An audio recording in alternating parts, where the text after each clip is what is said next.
All right, we're doing a little switcheroo for the microphone for announcements. Hey guys. Hey everybody at home. Hello, hello. Lots of people at home out there. Good to see y'all. Lots of people in here tonight. Hello everybody. Let's do a check of our phones. Sound okay? Thumbs up? I wouldn't touch anything over there, babe. I don't know. Yeah. Tiffany, can you hear us? I can hear you. Can you hear me? Okay, perfect. They can hear us. Okay, great. So let's do a double check in the room here of our phones. If y'all can just make sure they're on silence. We just ask that we all just are here together for this hour and a half. It can get so distracting when people are on their phones, so we're just asking everybody to take a pause from the texting and the peeking at the phone so we can be together for this hour and a half. So welcome to the new people and welcome to everybody here. So couple announcements before we get started. I've got my sis Tiffany over on the East Coast. She's up on the screen with me to kind of she's here to help me out with the announcements tonight. We'll save Run for Recovery for a second, but first of all, just a reminder out there for all you moms, all you ladies. Join Becky and I tomorrow morning.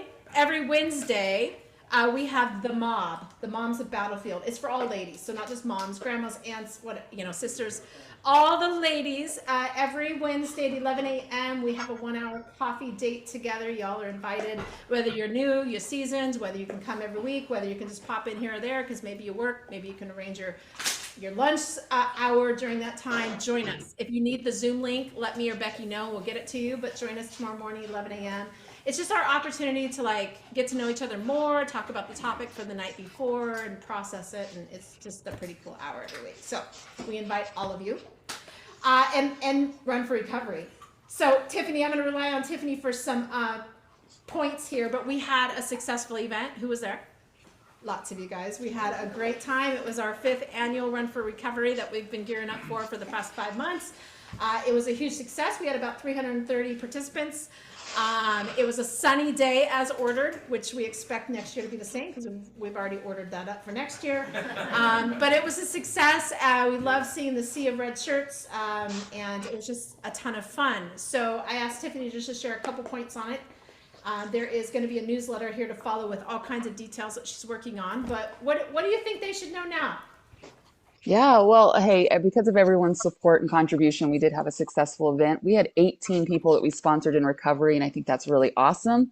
We had 17 people participating virtually, and we had about 26 teams, families represented. We actually had more families than that represented, but those of you who indicated in your registration that you were walking or running for these people, that's how we had 26. We had 16 sponsors.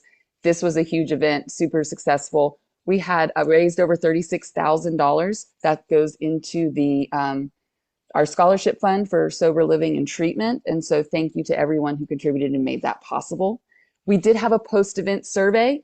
And so if you did participate in that, we already had 27 responses. We'd love to get a little bit more feedback just so we know how to improve our events for next year. But again, it's all been positive so far. So we thank you for that. But if anyone still wants to do that, check your email. We sent that out after the race, and we'd love to get some more details about how we can make it better for you and make sure that you want to come and participate again next year. Ange, anything else that I should mention about all of that? I think you did it. That's perfect. Other than next year in 2025, it's always Mother's Day weekend. So it's always Mother's Day weekend. So you can go ahead and count on that. And we're going to take a little break here from the events. And then in about a month or so, we'll start gearing up for the next big fundraiser of the year. But for now, we'll give you a little break. We'll give you a little break for now. So thank you. Thanks, Tiff. And Becky, do you have anything to add? Geez, I can't think of a thing. Okay. You covered it so well. Okay. All right. Before I hand it over, can you see if Carrie, well, I was just going to add, which actually Can I get in my seat? yes, you Yeah. can. I couldn't talk loud enough. I want to make sure everybody knows about the Saturday, the 25th is Jordan Bonifin's Celebration of Life. So we hope you all can join us. Many of you knew Jordan, and some of you maybe just through your loved one. And it is at 11 a.m. at the River of Life here in Kent. Now there is, something going on today on Facebook, where people are getting a friend request. And if you're getting a friend request of something that says a live stream, celebration of life, Jordan Bonathan, that is fake. So what these people on Facebook, these Facebook hackers are doing is they see a public event that's listed for Saturday and they see that it's gonna be live streamed. And so somebody has created an account with the same photo that we used and created. And you all are, a lot of you have already accepted the friend request. I've been trying to catch them and send and warn people.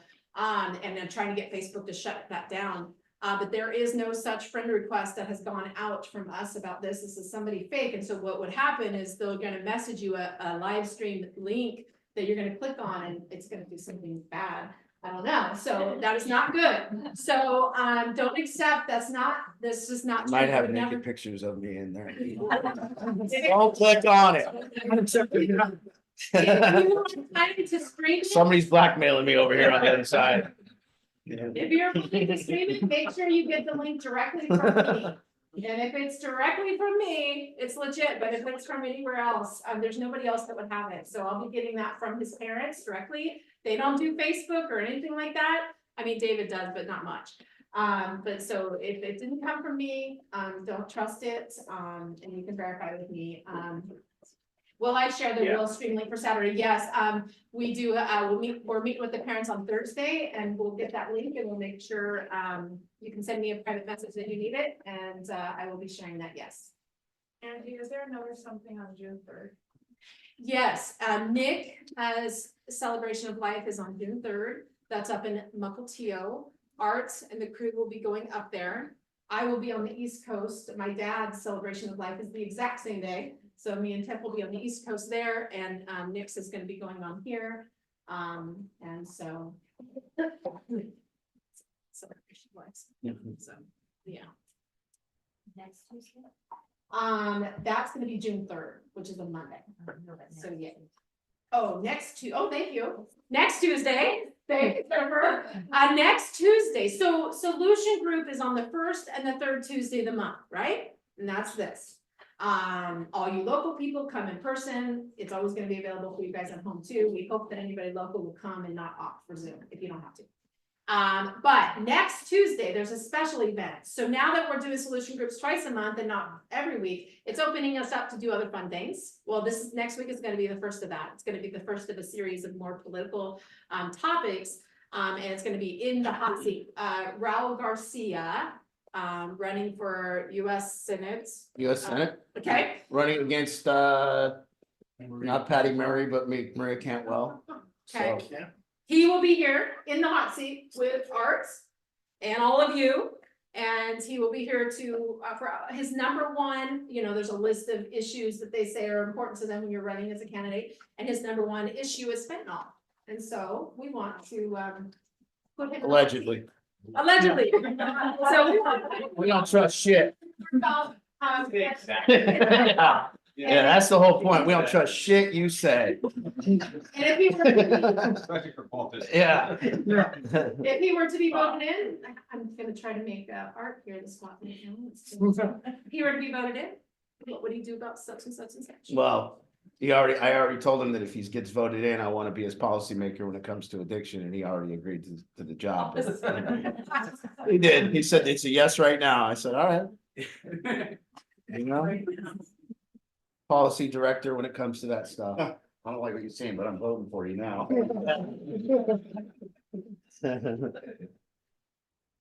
Are we done? Yes, we're done. I don't see, Carrie Burrows on. She was going to, have a new segment, Carrie's Caring Corner. Yeah, she's not. She cared enough to not show up. Get your place, cop. Listen, Well, my- there's been flash in the pants trying to take my job for a lot of years. Little flash in the pants. They always disappear. One joke. No. No, we're good.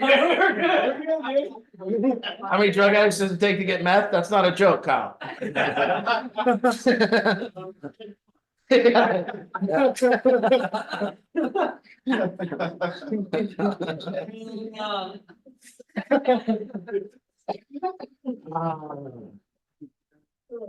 If any of you have given any cash to Angie, please stop. She's been drinking quite a bit lately. You know, I mean, nothing she says really has any merit right now. She's, you know, who knows what else she's doing? So please, if you have that, you've made a drastic error. If you've given her any money, please direct all the money to me. Yeah, you can watch her. She's real shady. You know. So I got to start out with a little comedy segment because Munkers isn't here. So I'm just gonna kind of give you a little.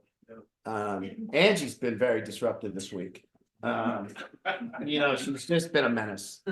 But I go. The first thing is I go. Okay. I go 3 days. I start out on Monday, and I start with no sugar Monday. I'm gonna change my life last Monday. And in order to change my life, I gotta eliminate sugar and carbs and you know, here I go, Monday morning, gonna change my life, and I make it. I make it Monday, I make it Tuesday, I make it Wednesday, I make it Thursday. I'm on a roll, right? But what's happening and I don't know if I've been through opiate detox, so I know what that feels like. And now I'm having this for the first time in my life. I've went off sugar before, but for the first time in my life, this is really a detox. My legs are kicking. I can't sleep. I'm freaking out. Like it is like a true detox. And I'm having that for the first 4 days. It's happening. And on Monday, can't sleep. Oh, I look over and she's snoring and sleeping. You know, it's just like that. Well, Friday night, what happens is I go down. Is it Friday night? Probably. Friday night, I'm in so much pain. I go downstairs and I'm like, maybe I need a little sugar and like, you know, what am I? So I get 3 Ritz crackers and a half a glass of milk. And I eat the Ritz crackers and I have a half glass of milk. All the pain instantly goes away. Isn't that weird? Gone. And I could go back to sleep. Well, the next night, I'm rolling. I'm back eating like shit again, like I belong. Everything's going, you know, and I'm eating my sugar, and then I go to sleep Saturday night, I believe. Or no, it was Thursday night. Anyways, Friday night. Anyways, I get like first of all, I'm older now, and I pee a lot. I don't know. I've never been in discussions with men older than me. Like I've never had men come down and go, you know, son, when you get older, you're gonna pee every 2 hours. So just, you know, they never told me this was coming. Not something they said was coming. It took me by surprise, but that's just how it is for me. Every 2 hours I gotta get up and I gotta pee. Well, for this night, I go to sleep at about 10:30 and I'm out. Until I hear this loud laughter right beside me. And I wake up and I thought maybe I must have said something funny in my dream. I'm like, oh, what did I say? She's laughing. Like I go, whoa, what's so funny? And then she goes, you've been snoring so loud, I haven't gotten any sleep. Now I just got 6 straight hours of the best sleep you ever seen.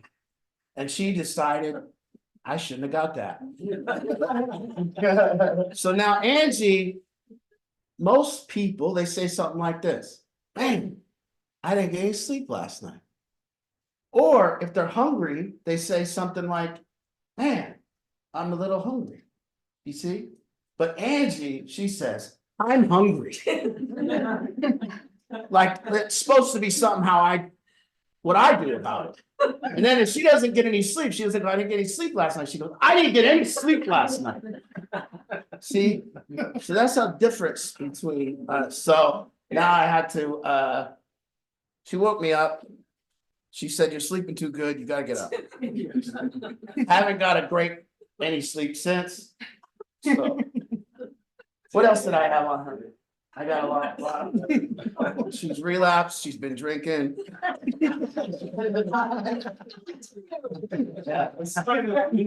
She's never done a drug in her life or drink. I drank one time in my life. I got drunk once. Yeah. I heard. That was all it took to never do that again. I'm taking. What else did I have? You just stay drunk, you don't have to get drunk again. She wakes me up this afternoon, she says, I'm ready to go. What Angie means by she's ready to go is she got about 4 things left to do. So of course, I get up, I get ready in 7.5 minutes, fully ready to go. And then she says, I just gotta make my tea and pee again. And wherever we go, whatever we do, Angie's gotta pee again. I gotta pee one more time. That's what we do. What else has she been doing? Waking me up. Yeah. It's tough, you know. Her sleep's very important. Mine doesn't matter very much. Her hunger is different than my hunger. Her hunger is now, we gotta do something about this. You know? That's how it is. What was she laughing at though? Just. Oh, she just did a loud laugh just to wake me up. I didn't know you guys didn't know that. That was the whole point. The whole point was she just decided she'd been pushing me, It wasn't a laugh. probably punching me in the face. I wouldn't call it a laugh, it was a. No, it was, yeah. So she finally just right next to me. Oh! You know? You know when someone's right next to you and you can kind of lost them and then they adjust and they stop snoring? I had done that for several minutes and it would have.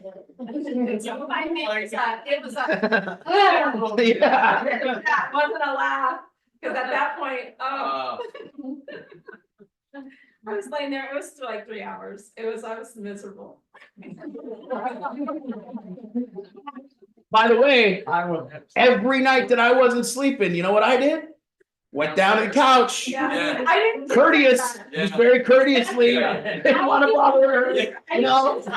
By the way, we had 2 other made bedrooms and empty bedrooms. That option had not occurred to me. See, they're so selfish. So next time I will know that's an option. There's 2 other beds. Yeah. They call it the bed divorce or whatever room. Yeah. Or something, when they separate beds. I'm sure I'll get the big beds. Yeah, right. Yeah, right. I'm gonna be in a fucking twin bed. You know, with my dog. Yeah. We're out. She's just like this and then. Yeah, yeah, or maybe her and the dog are in the big bed. Yeah, yeah. Yeah.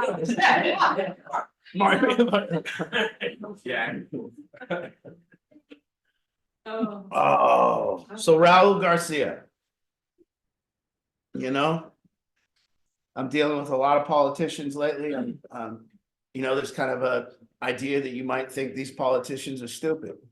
You're right. You're absolutely right. I thought when I got closer to them, they would seem smarter to me. But the closer I get, the dumber they sound. And they just continue to sound dumb. I've never ran into a smart one yet. So we'll see. Trying to run into one that makes sense, you know? But they don't. Oh. Let's see where we're at. I was this week I'm gonna try to help tonight, maybe you know, going back to where we started and what we used to talk about in Solution Group, and it's kind of been interrupted lately by, you know, really kind of an urgent situation with most of our time spent, you know, hoping people are basically what our time has been kind of doing is preventing death. That's kind of what we're having to do. Jack is really annoying you, right? Yeah.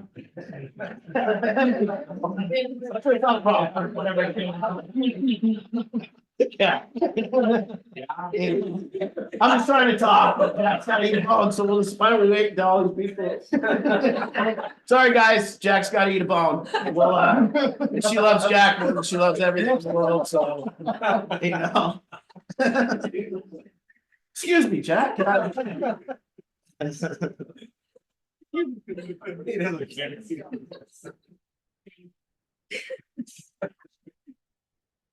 I was 11 years old when it first happened to me. when I first lost, when I first got attached to something. So I was 11 years old, and well, there was two events in my life that are memorable, and I probably heard this before, but the one was the day after. There was a movie about nuclear war and about the US versus Russia, and they played it on TV. And back then, for you young kids, TV was 4, 5, and 7. There was 3 channels, and you watched what was on. And when they put this movie on that night, on a Thursday night, you watched what was on Thursday night, and that's how it was. And so they played this movie, and what it did was you didn't watch whatever else was on. This was a premiere event, and let's make some room for the Conleys.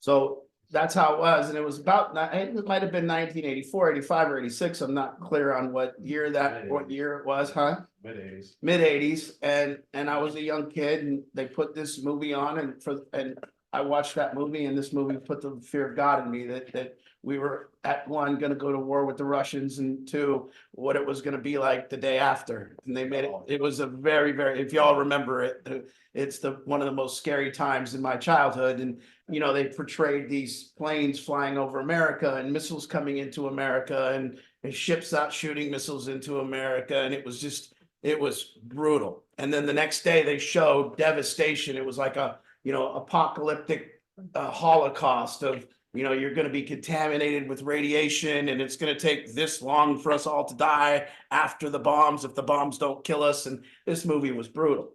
And I don't think any of my friends watched it or even cared, but I had sat down with my family and I watched it. And the next day when I went to school, I was attached to yesterday, meaning, for the first time, I had lost my ability to be present in the current moment. I just lost it because this had now captured me, and I've attached to it. And here I am, like, sitting in gym class, and I distinctly remember sitting in PE, or it was either basketball practice, but they were playing basketball, and I was sitting on the steps of the gym, and I was like this fearful little kid, looking around me, and every airplane I saw that went over, I looked to see if it was the Russians. And no one came around and told me, hey, Art, it's not real, like, that's not really going to happen. There was nobody reassuring me, and I took this fantasy all the way. And I lived that fantasy for a long time in my childhood. I mean, months and months and months I went on with this, and I don't even remember how I got over it. But I think the way I got over it was later on, maybe in about 6th grade. The next thing that happened was, like, obsessed about that and obsessed about that. And then the next thing that happened was my mom and dad got into a fight. And when my mom and dad got into a fight, they stopped talking. And for the first time in my childhood, I was worried that these two people that I need and I love are going to get a divorce. And I obsessed about their divorce. I obsessed and fantasized. I remember thinking in my head, if my mom ever dates again, I'll tell that guy he's not my dad and he needs to stay away. And I had all these little childhood fantasies about what I would do if my parents got divorced and how I would handle it. And I obsessed about that. And so the first time in my life, I had lost this ability. I have attached to a story, and it's now taken me somewhere and making life very heavy. So it made life heavy for me. I started having this heaviness about me. I could start having this thing that when joy came, every time joy came, it was stolen by this. And so joy would come and I'd laugh. And then after I'd laugh, I'd go, yeah, but the Russians are coming. And then joy would come and I would laugh and I'd go, yeah, but what if my parents get divorced? And that's how I lived for a long time. And I think that went on until about the 7th grade. And then I got in the 7th grade, and then something deep, really bigger and more important takes over, which is your reputation. So now you have to, like, get in 7th grade and you got to like fit in. And it becomes this thing where you're like trying to fit in, and who's the coolest and who's the coolest I can get next to, and how far up the chain of people can I, get, and who's got the best parties going, and can I get invited to those parties? And that became my obsession. And so from 5th grade on, this became my issue. And then these, I always say, we're either living one of two things. See, we're either living our life or we're living a story about our life. And that's always where we are. We're in one of those two things. Either you're living this moment right now, or you're living a story about other moments. And sometimes it's hard to be here right now because you're worried about another story. So I like you to maybe feel your feet for a second. Just feel your feet on the floor. And just kind of remember today that when's the last time you felt your feet? You see, what that means is that we don't identify as our feet. We don't have our awareness put there. So this went on with drugs took, I'll get back to that, but what drugs did was they, a presupposing of a non-existent thing, seeking salvation from a non-existent thing. So what I do is I start living a story in my life. It starts being made up in my head, and I start hating that story about my life. So the more I start hating that story, and now it's made up in my head. Nobody else is there with me. It's a fantasy that I have about my life, and I start living that presupposed life, and then pretty soon I take drugs to escape that fantasy. So I make up a life that I hate, and then I get drugs to get away from that life, but it's not reality. So presupposing of a non-existent thing, seeking salvation from a non-existent thing. So that's kind of how drug use is. It's this thing where in my head, I got such a shitty life and I've got it all bad, and then I got to do drugs to escape that shitty life. But is it really that bad? See, it might not be, because really our life is just right now. And so what that means is that we become kind of stuck or identified. We become attached. And that's what we're doing here, is teaching people this idea that, well, what do we need to do? If we don't have drugs, we have to now be able to unattach or to disidentify with this story and actually learn to be in this present moment. So that's what we taught for a lot of years, is how do we help people be in this present moment? How do you do it? How do you clear people up? You see? So if you what if you had to identify as your feet all day? Just imagine the pain. Just imagine how hard of a day it was. With every minute of every day, you were focused on the pain in your feet, and you were attached to that pain in your feet, and you start telling story about how painful your feet are. You see? And that's kind of how it goes when we get attached to a story. We identify as that. So like you identify as being depressed, depression, anxiety, uneasiness, awkwardness, social anxiety, all these things, you identify as that. See, the thing is that somebody will say, well, I'm depressed. Okay. Do you notice that you're depressed? Well, yes, I notice I'm depressed. So are you depressed, or are you the thing noticing you're depressed? Oh, well, I'm just the thing noticing I'm depressed. So you're not depressed. You're noticing you're depressed. And that's how it is with every one of our experiences. But once we say I'm depressed, now see, Angie, she says, I'm hungry. She says, I'm hungry. So she identifies as hungry. So now we have to live the story of her hunger, right? There's not hunger present. She's not experiencing hunger. She's hungry. And that means that we have to live that story until the food comes. You see how it is? And if she says she's tired, then we have to live that story. But if you can say, I see some hungers down here. I'm experiencing a little hunger. See, that's different.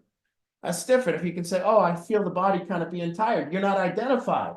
You're not locked into that story. So the whole thing about this stuff is like, how can I dip in here and experience life, but not become identified, not become stuck? You see? And that's the teachings of mindfulness. Mindfulness is simple. Where is your awareness? Where is your awareness right now? See, that's all it is. And we taught mindfulness for years here. And, we went into meditation and all that stuff. And recently we've kind of strayed away from that. So kind of getting back to the solution. What is this? We are all going through something. The fight is real. This fight sucks. Yeah, I remember in the movie, Remember the Titans. You ever seen that movie? One of my favorite movies. Good movie. Yeah. And in one of the scenes, they get into a game with a team, and then at halftime, Denzel's in there. He goes, "All right, we're in a fight," and he tells the team, "We're in a fight now," and they're going through it. His bad team, and they're all playing bad, and he brings them in. He says, "All right, well, here we are. All right, we're in a fight now," and this is what you need to learn to be in this fight. All of you that are fighting for your loved one, all you that are in the fight, you need to learn to travel lighter, not be so heavy. So what we're teaching is a way to travel light. You see, that kid that I was in 5th grade and I was that kid, I traveled heavy during that time. I wore it. I brought it there. I was traveling heavy when I came to school. Everyone knew something was up with me. You see, as I've went on in life, no matter what I'm going through, we're facing the loss of our father, the loss of our loved one, Nick, who we loved and helped. Our loss of my son, Jordan, who was basically my son, is gone. This is the last 4 weeks, but you can't stop. I can't identify as the person that's lost. I'm experiencing a loss. I can't identify as a victim. I can't identify as and get caught up in that. I still have to be able to be here with you all in the moment. I don't have to travel heavy. I can travel light. I can still experience the loss. I can actually get to the place where I enjoy the sadness, where I can start seeing that it's kind of a, that's how I honor people. I can enjoy your sadness, but I will not use your loss as my story. I will not go and say it's about me now. I lost Jordan, but I didn't. We lost Jordan. And that's not, and I've experienced the loss of Jordan, but it's not about me. It's about it's about all of it. It's about how he made our life better and what he did. And this, but we can experience this without attaching to it. We can get in it without that being our story, without taking us down. So what we're doing with mindfulness, you know what pain is? Simple. Pain is one thing. Resistance to the facts. That's pain. Anytime you've ever experienced emotional pain, it's because of one reason. You're resisting a fact. Now think how silly that is. Every single time you've been in pain, upset, you're resisting something that already happened. That's how, or you're resisting something that hasn't happened. Pain is resistance to what is. Learn that, travel lighter. Learn that we are just this free-floating thing called awareness. That's what we are. We're not our body. We're talking here about a self lately, what a self is. Our self, when we say our self, what is it? I hate myself. What does that mean? You see, it means you hate your emotions, which you're not. It means you hate your thoughts, which you're not. It means you hate your circumstances, which you're not. So what you're doing when you're hating yourself is you're hating the temporary. You're attaching to the temporary as if it's you. You see?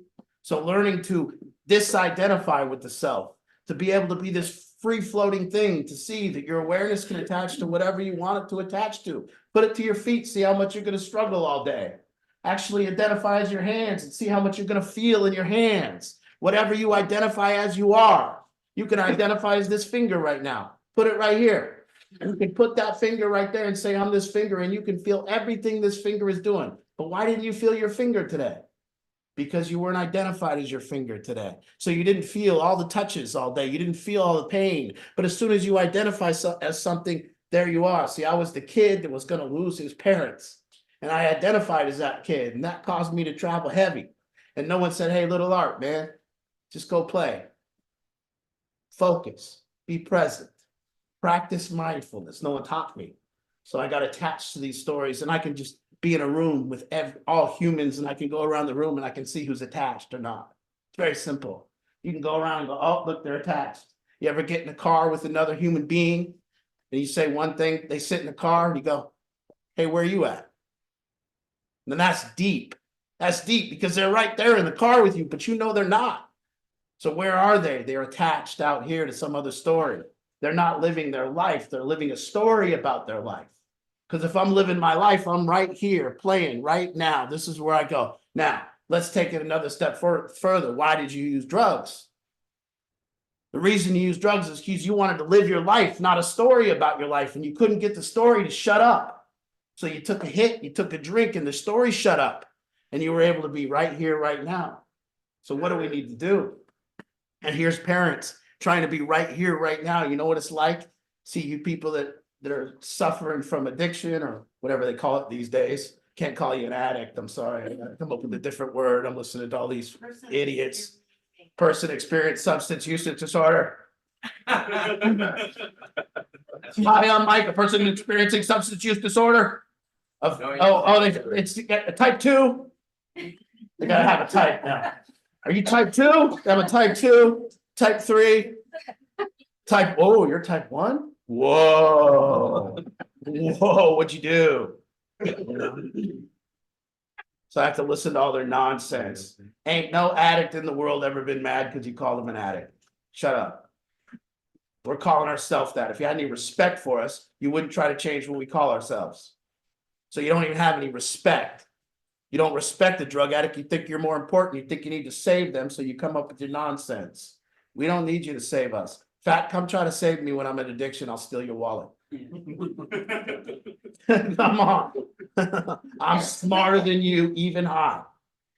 And if I'm high, I've had 24 hours, I've had a week to think about how I'm gonna screw you over. How long you been thinking about it? You see? I got what's called an obsession to use drugs. Where are you at? Oh, you're thinking about paying the Comcast bill? I don't got those kind of thoughts. I got how I'm gonna do drugs, use drugs, and steal from you to get drugs. And now you're gonna come combat me? You ain't got a shot. It don't work that way. Now find a way to make it seem like it's working. There you go.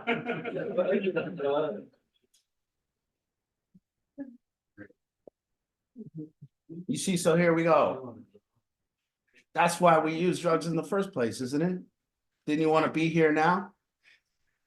And all you parents that are going through it, I know what it's like. See, you kids that are doing it, you're gonna get yours.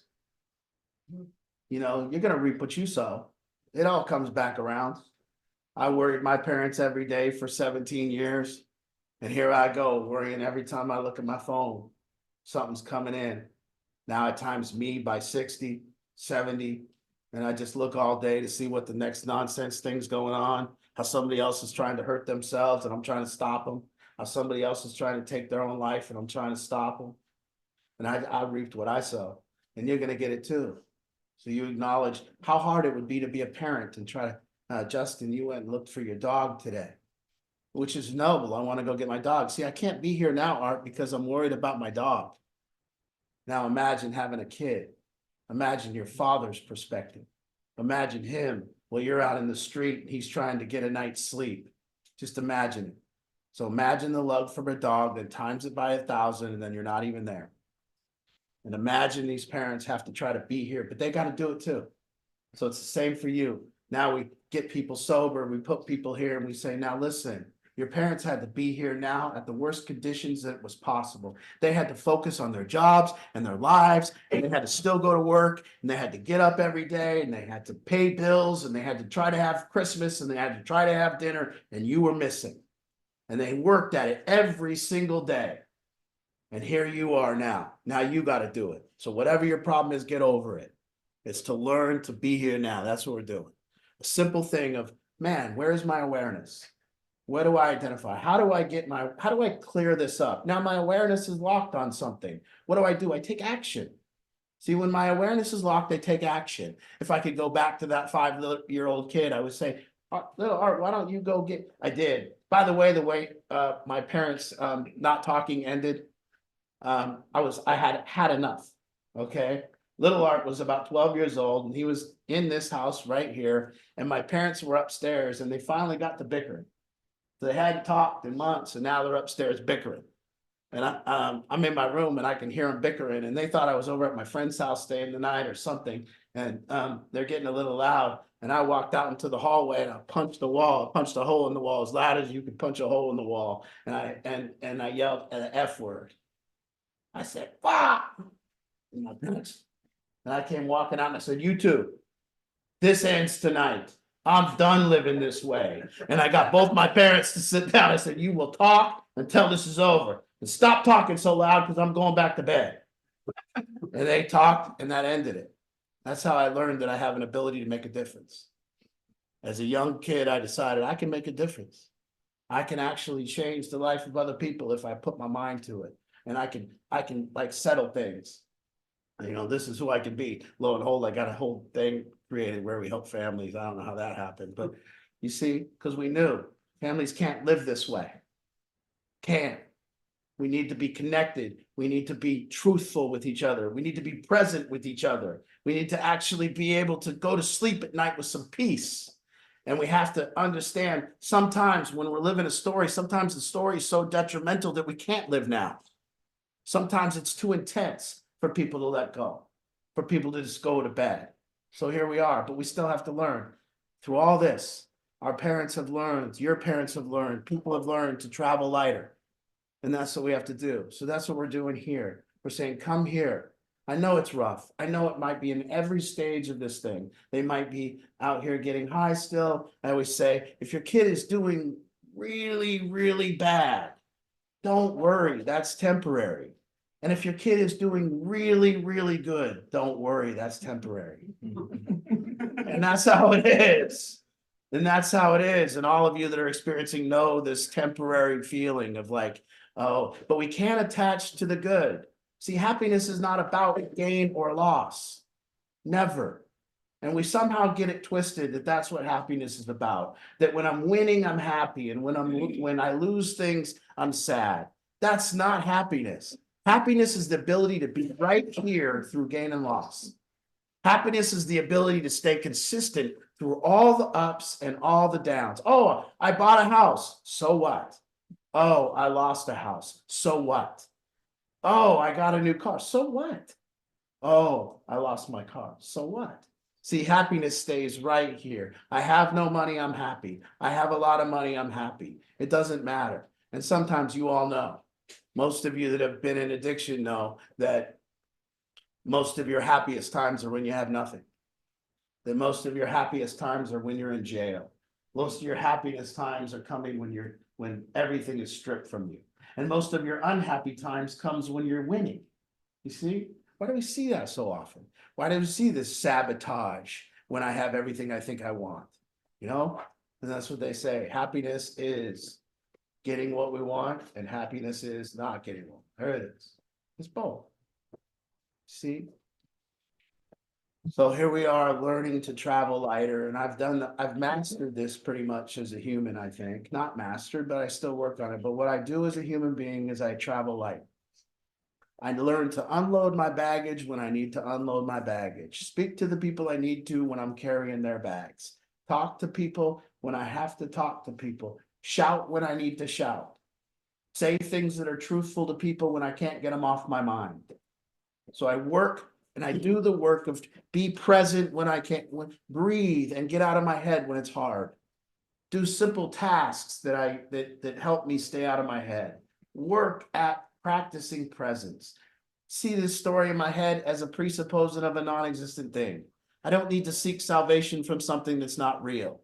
So here I go, just practicing my mindfulness, seeing that when I get to acceptance, I'm no longer in pain, and I just work it. And I hope other people will work it too. And getting to the place where you understand this stuff, it's gonna go up and down, but it's how you travel, man. It's how you make an impact on your life when it's on other people's life when it's not going too well. It's how you bring joy to people when you're not doing that great. It's how you learn to just be light and transparent and free. And that's what we're doing here. We're teaching parents and families to travel lighter. That's what we're doing. Come here when it sucks, travel light. When it's great, travel light. It's all temporary. You see? So we're learning to get out of self is what it's called.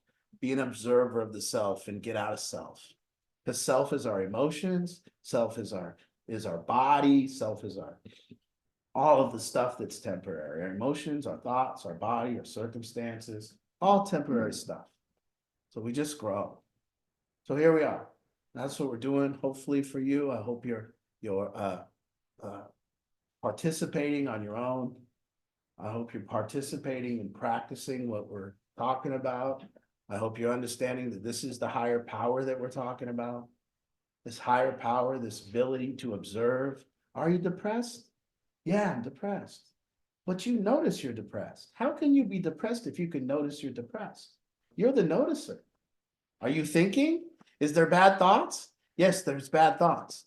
Are you noticing there's bad thoughts, or are those your thoughts? I'm the guy noticing that there's thoughts. Well, how then are these thoughts yours then? You see? But as soon as you attach, now you're thinking. We learn.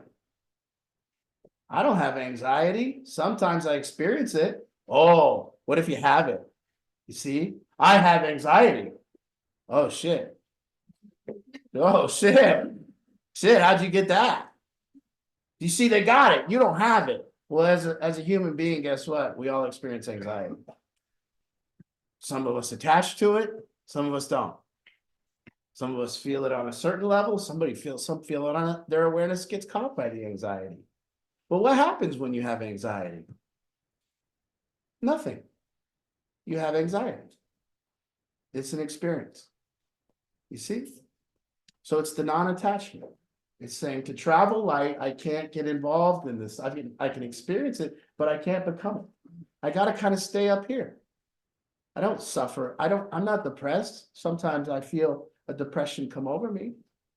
You know, nobody ever identifies as happy. Why not? Happiness is an emotion. Why don't you identify? No one says, I'm happy. No one ever says that. You see? Why? There's not much value in it. You see? There's not much gain. There's not much. That's not a good story. You're happy. People don't buy that one. You got to be a victim for people to care about you. Nobody cares when you're happy. Yeah, nobody cares when you're happy. Oh, you're happy? Yeah. Oh, you're depressed? Come over to my house. Have coffee. They all want to help you, you know? You can't capture a room with happiness. In fact, you might turn people off. But if you sit in a room and you go like this, boy, doesn't everybody give you attention. Boy, everybody asks what's wrong. Oh, wow. You see? What a thing. What a thing to do. Oh, how we take it. Now, I'm not saying there's not real depression. I'm not saying there's not real anxiety. Don't run that bullshit on me. I'm saying let's look at how much of it isn't real. Let's get honest about the fact that a lot of depression isn't real, that a lot of anxiety isn't real, that it's become a story that people tell about themselves. I had a friend named Ben, and I first met him in the 7th grade. Ben said to me the first day I met him, he goes, I got an anger problem. Oh, shit. First day I meet him, that guy's out in the parking lot of the school fighting some kid. I said, oh, shit, this guy's got an anger problem. Whole school goes, you don't want to mess around with Ben. He's got an anger problem. All of a sudden, Ben's an anger problem, dude. Got an anger problem. What the fuck does that mean? What does that even mean? You know? It means that you get validated every time you get angry and you think that makes you look cool. So now you've schemed us all and now you're going to have an anger problem. Well, you're an infant. Because you might want to have that anger problem because it looks cool, but it ain't going to get you nowhere. You see, I have no use for anger in my life. Try to be angry without being a righteous prick. You can't. You can't. So are you angry or are you righteous? Tell me which one it is. Try to be angry without being a victim. You can't. So are you angry or are you a righteous victim? Well, go ahead and look for yourself. And once you see that you can't be angry without being a righteous victim, maybe you won't have any use for it either. You see, it'll lose its appeal. And all of a sudden you'll see, well, maybe my blood pressure's high. Maybe I should wait for it to go down. It's that simple. See, there's anger solved for you. Don't go to the classes, just come here. I got to go to my anger management classes. Good luck. You ever see someone go to anger management and not still be angry? Hell no, shit, they go there proud. How bad's yours? Mine's real bad. What'd you do? Punched a hole in the wall. Me too. You know? 10 times. Hand broke, hands broke. All right, dipshit. You know? With anger problems, there's always hitting walls. Oh, fuck. Okay. There is anger though, right? But why attach to it? I experienced anger. I experienced anger 2 weeks ago. Right here in this house. In that case, it wasn't a thing. It was an experience. I didn't attach to it and say I'm angry. It was a thing that happened to me. It was a thing that I experienced. But I want to get out of it quick as I can. Because that's not going to travel light. That's not a bag I want to carry around, anger. Oh. You see? Yeah. Are you ready for a question? I am, monks. Okay. I don't know if the right way to say it would be to be in the self, but to be able to just be in the position where you're just, all there is you just realizing exactly how you, of how you are, of the realness of what's going on in your life. You know what I mean? Like the I thought of the perfect thing to say, and I remember it was so just to sit in what's really happening, not a fake thing, but what's really happening, how you're really feeling, how you are really actually thinking, and the benefit just to be there for a second. Hmm. And to understand that this is how I feel. This is actually how it fucking is right now. Well, if you can get to a place where where you're actually looking. You see, most of our life is a performance. I see most people and for most of us, we're thinking about how the way we are is making us look. I used to say our life is a performance for they. Now, who's they? Who's they? Well, it's any they.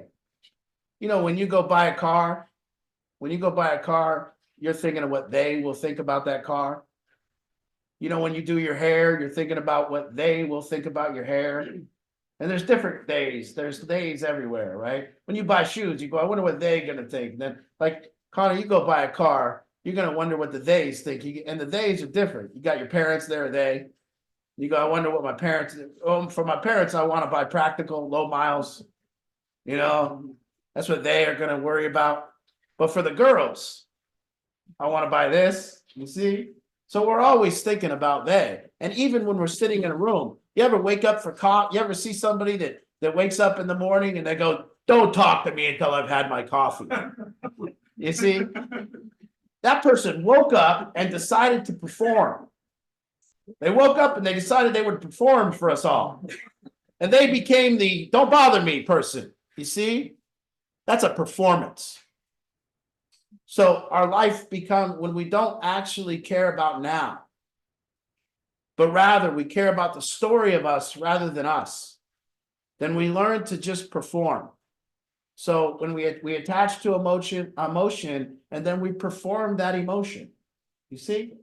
So I perform depression, I perform anxiety, I perform upset, I perform anger. So we attach to an emotion and we perform that one. And we decide, I'm going to capitalize on this. So I'm going to take this out tonight and shop it around and see what kind of attention I get.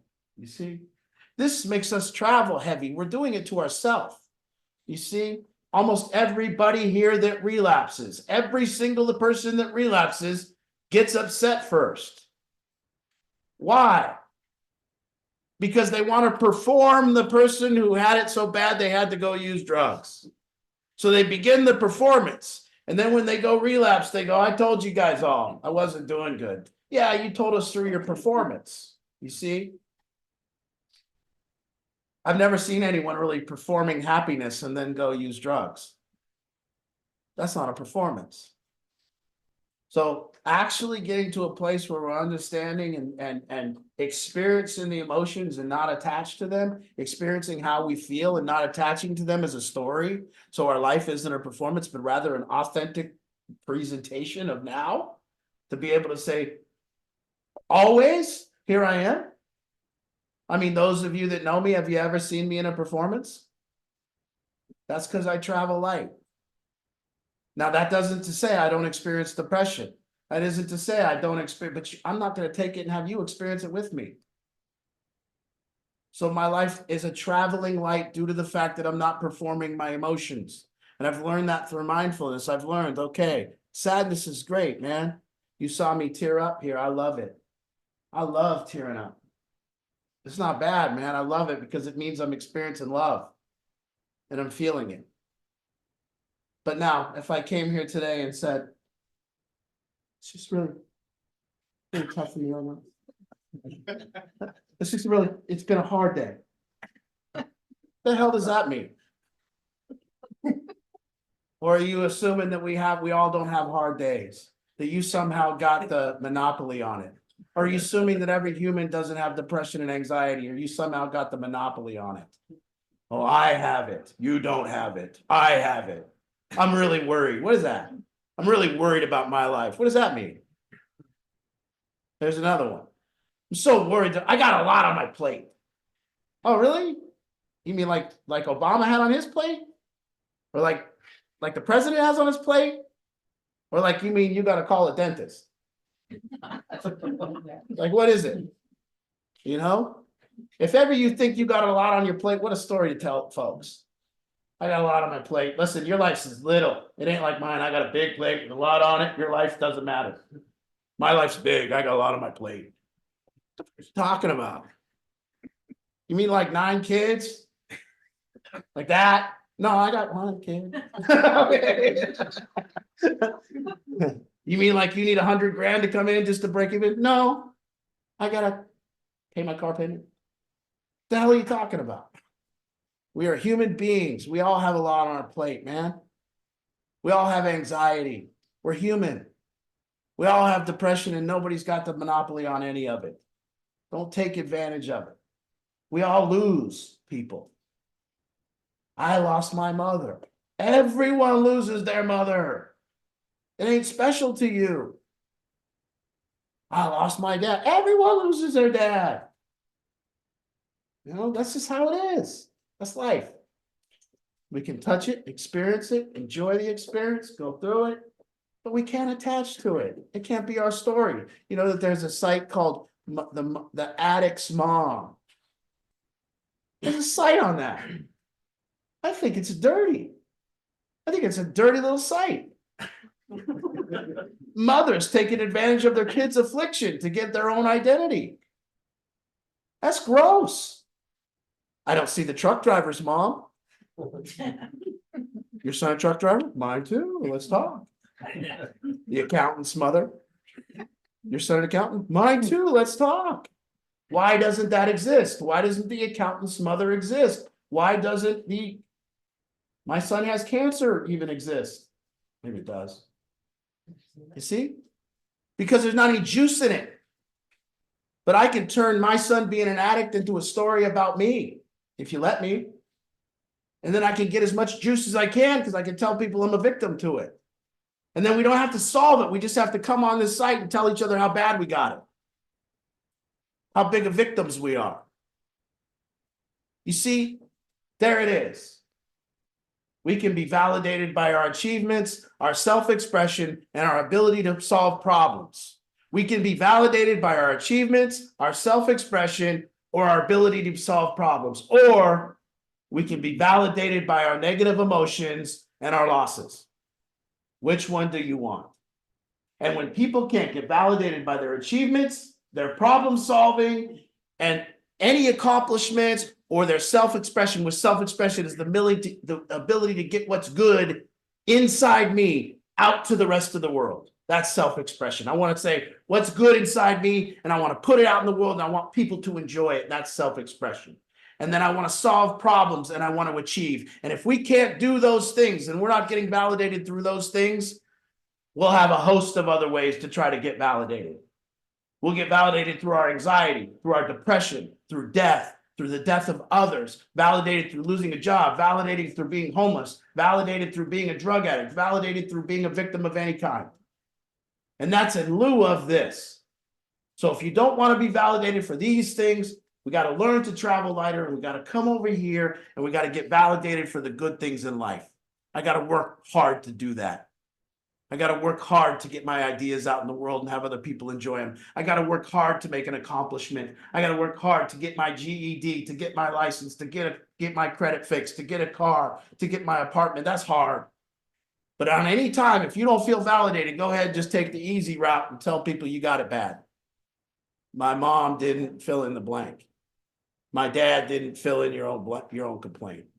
My boss doesn't fill in your complaint. And there it is. And that's why you don't travel light. Because you need that validation. I'll admit it. I want to be validated for my problem-solving skills and for my accomplishments and achievements. And I want to be validated for self-expression. I want this talk to come to you, and I want you to say that was good. And I care what people think about me. I care deeply what people think about me. I don't even get when people say they don't. You see, you don't care what people think about you. Why do you wear clothes? What the fuck would you wear clothes for? Now, if I seen a guy walking naked, taking a dump out in the street out there, I would believe he didn't care. But you woke up, you put your clothes on, and then even people that go, I don't care what people think. Oh, you're the I don't care what people think guy. That's why you said that. You want people to think, you don't care what people think about you. Oh, okay. That's you. I don't give a shit what anybody thinks, guy. I don't care. Your opinion of me is none of my business. Shit. Well, did you see what that hot girl said about you? What? So-and-so I had hot girls have a dream about me and I want to know what it is. What were you dreamt about me? What were we doing? Yeah. Did you hear what Mike said about you? Oh, I don't care. What'd he say? You see what they said about you in the paper? Nah, I don't read that. What'd they say? Let me have that paper. We care what people think, and that's the foundation of what we do. Isn't it good? Isn't it good that we can look around this room and say, I want you to care, have me and be known as a good person. I want you to think of me as a good person. Isn't that a good system? Doesn't that make us be good people? The fact that we care what people think about us, thank God. Nice. So here we are. All of it. More questions, comments, everyone want to talk, anyone got anything to share? We could do some coaching. We could confront some people, whatever you want to do. We used to do confrontational therapy in this room. That was good. By the way, I used to have mothers run out of here. Yeah, they used to run hating me. Yeah, a couple times, but a lot more wanted to. And let's open it up at home too, if there's anybody at home that wants to question anything. Jack, you've been a menace. Jack, later. It's probably best. It's not best. It's best for him to lay down, quit defending everything this guy does. You know what I mean? Barkley always missed the room. He's found that. You snore. Barkley lays down. Snore. Yeah, but he goes to says hi to everybody too. All right, let's open up. Plus behind Brad, we open up that window a little bit. The temperature in here is risen with my hot air coming out of my mouth. Anybody new? Anybody showing up? Yeah, Amanda, you wanna? What do I say? Oh, why are you here? Did you? So you're Wait. Shelley's friend. I am. Yes, yes. Okay, yeah. Well, Yes. yeah. So I'm. You heard how funny I was. That's why you came. I'm not gonna follow that. Yeah. So, hi, I'm Amanda. Pretty much here because my son is following in my footsteps. And I'm trying to stop it before it gets to where he is like I was, which was on drugs and led me to prison and all of that. So How old is he? he's 16, What is he doing? smoking a lot of weed. He drinks and he's really obsessed with the whole gang life. So he thinks he's gonna Oh, be yeah. one of those Kia boys or something. Kia boys, we got one in here. Where'd that Kia boy? There he is, right here, Kia boy, right here. Chris is the Kia boy. The key boy for sure. There, yeah. There's his mentor right there. Chris, how many Kias you stolen? I can't count on my hands and my toes. Yeah. If you know what a Kia boy is, it's a guy, they're the easiest car to steal. I've learned this recently. The insurance companies, September. Oh, yeah? insurance companies Hyundai. won't insure Kias. Our They're Hyundais. both. Or Hyundai. Our Hyundai. Wow. Right out of my driveway. You'd think Kia would do something to combat that. They did, every car you buy, they give you a steering wheel lock. Yeah, that's not it. Oh, they did an upgrade. They did a software update. They put a little red sticker on your window, and the cop that came to my house and he basically said they're still gonna break your window because the sticker is so small.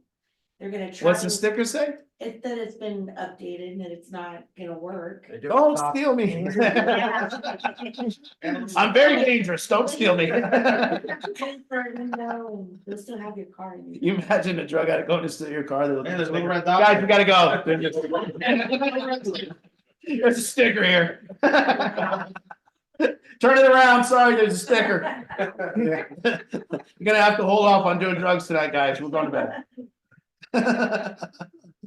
Awesome. Okay, so have you scheduled a consult?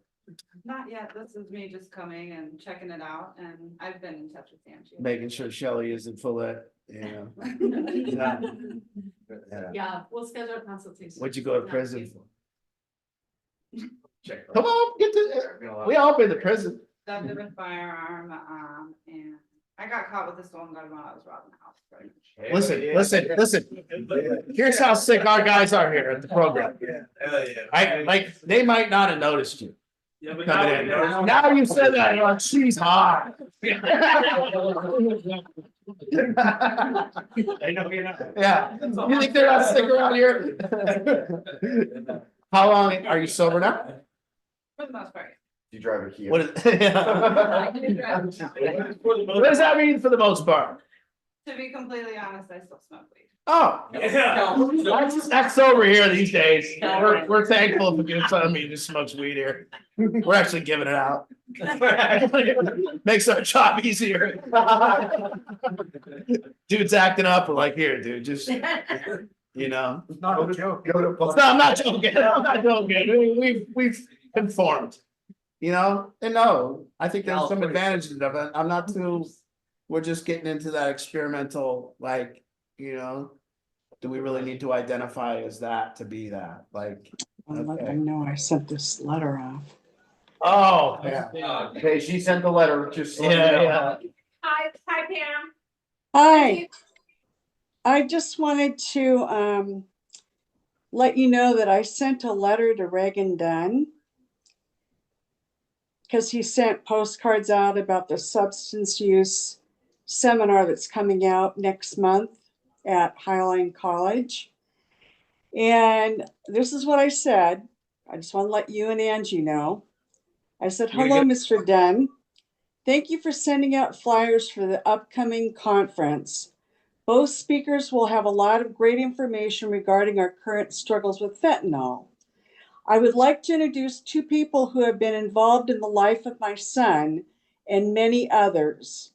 Art and Angie Dolan, who own Battlefield Addiction. They would be a great resource.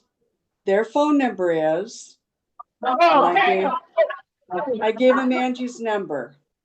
I knew she was gonna get. And the reason I did that is because he's got directors of two different organizations coming in.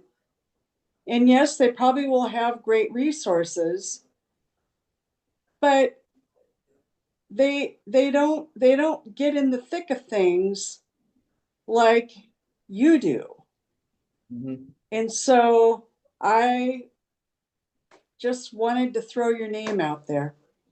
That's why we got that. We got a full financial audit coming now. Thanks, Pam.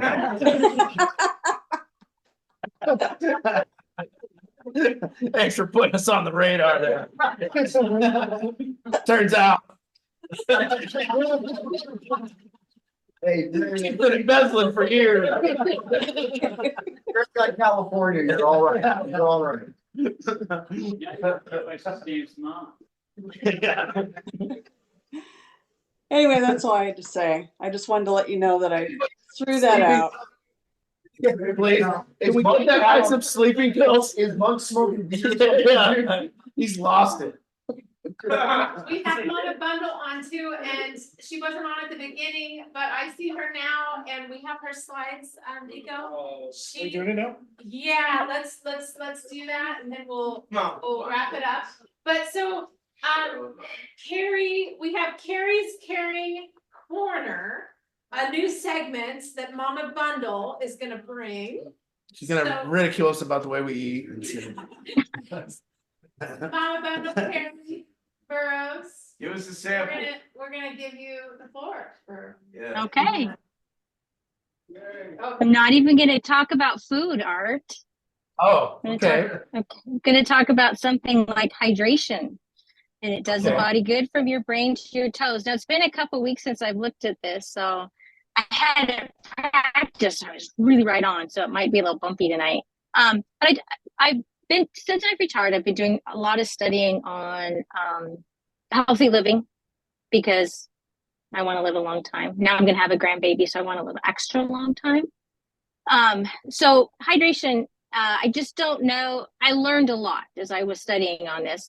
I just don't know if we all really understand, one, how much fluid we lose a day and how it affects us physically and mentally, and what we can do to kind of combat dehydration. So mild dehydration, that occurs when we lose more fluid than we take in. And we lose fluids just through some basic things that you don't even really think about. we lose fluids based on activity level, weather conditions, and then individual differences in the condition of our body. So we lose, and I actually found a typo as I was doing this, but we lose anywhere from 8 to 10 cups of fluid a day, just because we're human. So how do we lose that fluid? By breathing. So if you blow on a mirror, right, you do the breath test, which is not a recommended hiring method. You see condensation. When we use the restrooms, no kidding, we lose fluid that way. If we're ill, we can lose a lot of fluids through a couple of different ways. And then exercise. We lose a lot of fluids in exercising through sweating. Doesn't mean that you don't exercise, okay? Just means that you work to keep the water replenished. And then if it's just really hot outside, or if you keep your house extra warm, you're gonna sweat and you're gonna lose water. So just doing those basic things, you're gonna lose 8 to 10 cups of fluid a day. And if you're behind on your fluids, that's when your body really starts to suffer. So next slide, there you go. So signs of, and I'm just talking mild, see, there's a typo. Signs of mild dehydration. So you get a headache. Turns out you don't need Tylenol. You might just need to drink water. You've got bad breath. That's a sign. Like I say here, feel free to brush your teeth too. Your focus is off. Brain fog is real. And I didn't know this, but your brain actually shrinks. It can lose anywhere from 10 to 15% of its mass by becoming dehydrated. And that's just not good. Just think your brain is just not going to function. And that's if you're just not maintaining the basics of your intake. Sometimes you might feel hungry. Try drinking water first. You're constipated? Well, things aren't flowing. That's going to happen. You're grumpy? Yeah, you might be grumpy because your head hurts, you can't focus, and your breath stinks. Your brain isn't working. And then if your skin feels less elastic, so there's a pinch test where you can take your hand. I can't do it because I'm holding my phone. But you take your hand and you kind of pinch the skin up on the top of your hand, and then you let it go. You hold it there for like 4, 5, 6 seconds, and then you let it go. And if your skin drops right back to your hand, you're fairly hydrated. But if it kind of just creeps back down, that's a test to see if you're dehydrated. So how will getting and staying hydrated improve your well-being?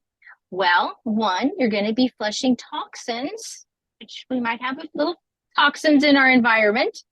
You're going to be flushing those toxins constantly. You're going to improve your brain function because your brain's going to get back to where it needs to be physically, and it's going to function. And you're going to kick that brain fog and also your headaches. You're going to help with your headaches. And bonus benefits are you're going to have a clearer head to help make with stronger decision making, always important, and better emotional resilience. And we all know we always need to be working on our emotional resilience. And then staying hydrated, you're going to boost your energy levels, also known as improving your metabolic rate, which is also equal to helping to lose weight. And you're also it's gonna be lubing things, reducing soreness and tension. So I say here, fluids, the oil for your body. Take as good care of your body with staying hydrated as you do your automobiles. So how much do you got to take in? It's not a one size fits all equation. So here is a little typo. You do lose 8 to 10 cups a day just by being a human. You could be sitting in front of the television, scrolling on your phone, watching TikTok, and you're going to lose 6 to 8 cups of water a day. So then if you do exercise, you're going to lose more. Depending on the weather, if it's really hot, that's going to deplete your fluids and your current physical state. One thing to know that quantity matters, as does consistency. So the current physical state, and that kind of ties in. If you're maintaining a steady, consistent level of dehydration, when you're drinking water, you say you drink water, you get ready for bed at night and I need to drink a glass of water because I haven't drank any all day. Well, oftentimes it's going to go to whatever part of your body might need it the most. So quantity as much as consistency is required through the day. So your whole body from your noggin down to your toes keeps lubricated. And the other thing is fruits and veggies are here for the assist. Red Bull and Monster are not. But so fruits like watermelon, cantaloupe, honeydew, strawberries, they actually are 90% water. And there's vegetables that are the same way. So if you're taking in, say, your 6 to 8 daily servings of fruits and vegetables, which is actually probably closer to 9, they are going to help you with keeping hydrated. And then if you're wondering if you're on track, I use an app called Water Llama, and you answer questions, and based on your lifestyle, it tells you how much hydration you need to take in a day. And then it lists all the tons of different drinks, from water to smoothies to teas to coffee to, I think maybe milkshakes are on there, milk, juice, alcohol. A shot of hard alcohol is a minus 318% to your hydration. So Water Llama does what? I said, oh no, no, little bundle. Yeah, you need more water. Yeah, a lot. So if I use that app, and it tells me through the day and it really helps to keep me on track. And it's kind of fun to kind of see if how much you really do have to take in. And you ask, how much do you exercise? Where do you live? What's the temperature? And then it tells you what your target is for the day. So I think I did that in close to 3 minutes, but I just wanted to share, how important quantity and consistency is for our body for staying hydrated. Thank you, Carrie. Yeah. Perfect.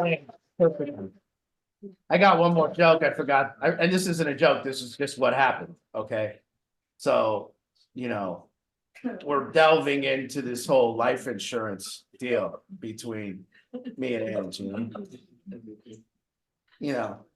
And so she's working my policy. She's got her policy already, and now she had it before me or whatever. And now she's building my policy, and she turns out my number is a pretty good number compared to her number that she will receive upon my death. And as we were driving here, I go, wow, that's a lot of dough. You're gonna, I said something about, well, when I die, or if I die first, whatever. And she goes, I hope so.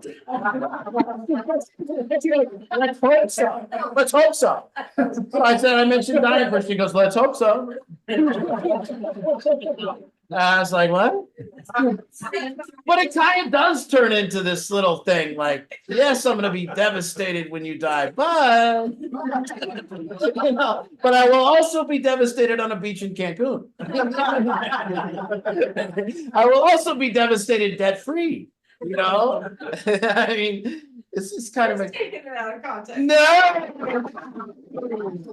I just said your exact words. I don't remember now.